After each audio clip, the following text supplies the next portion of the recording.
অসমৰ প্ৰতি বিন্দু মাটি বেদখলকাৰীৰ পৰা মুক্ত কৰিবলৈ, সন্দেহযুক্ত বাংলাদেশীৰ পৰা মুক্ত কৰিবলৈ আমি নিজকে সমৰ্পণ কৰিছো।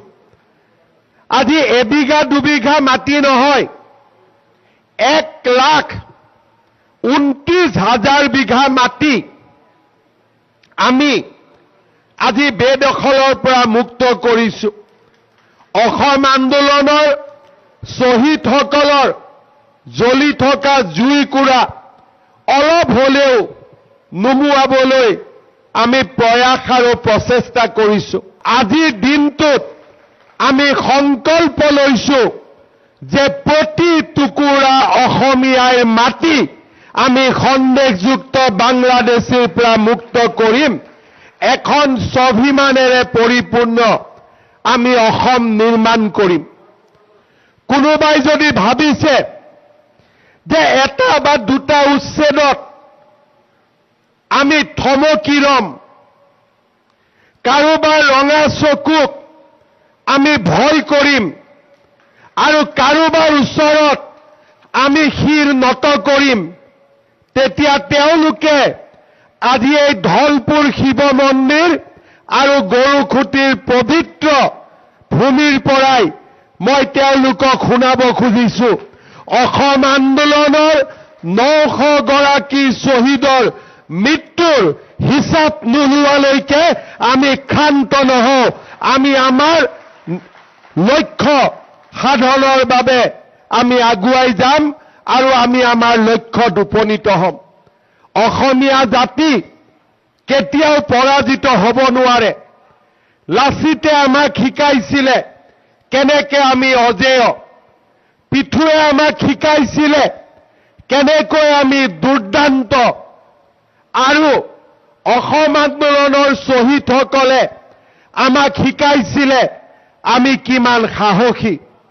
অসমীয়া এক দুৰ্জেয় জাতি, অসমীয়া এক অপৰাজেয় জাতি, আৰু এই অসমীয়াই কেতিয়াও কাৰো বশ্যতা স্বীকাৰ কৰা নাছিল আৰু ভৱিষ্যতেও আমি কাৰো বশ্যতা স্বীকাৰ নকৰো।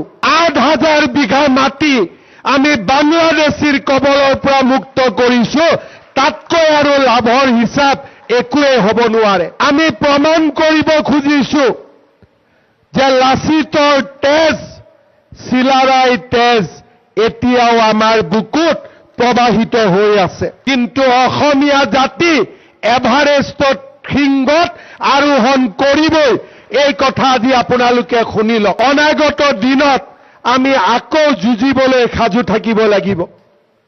আজি আপোনালোকে দেখিছে আমি থমকি ৰোৱা নাই। গৰুখুটিৰ পিছত আন্তৰ্জাতিকভাৱে আমাক থমকি ৰবলৈ বাধ্য কৰাবলৈ প্ৰচেষ্টা চলিছিল। শৰীৰত এক বিন্দু তেজ থকালৈকে আমি সকলোৱে যুঁজিম আৰু কোনেও আমাৰ সন্মুখত বাধাৰ সৃষ্টি কৰিব নোৱাৰে। আৰু য'তে আমি কৈছো যে এই মাটি অসমীয়াৰ, তেওঁলোকে আজিকালি নিজে আঁতৰি যোৱাৰ পৰম্পৰাও আৰম্ভ কৰিছে। কাৰণ অসমীয়া জাতিয়ে এতিয়া অশ্বমেধৰ ঘোঁৰাত উঠি আমি আমাৰ ৰাজ্যখনক সুৰক্ষিত কৰিম, এই বাৰ্তা তেওঁলোকে এতিয়া পাইছে আৰু তেওঁলোকে এতিয়া আমাৰ লগত যুঁজিবলৈও সাহস নকৰে। য'ত উচ্ছেদ হ'ব লাগে তাত নিশ্চিতভাৱে উচ্ছেদ হ'ব, যোনে যিমান ষড়যন্ত্ৰ নকৰক কিয়।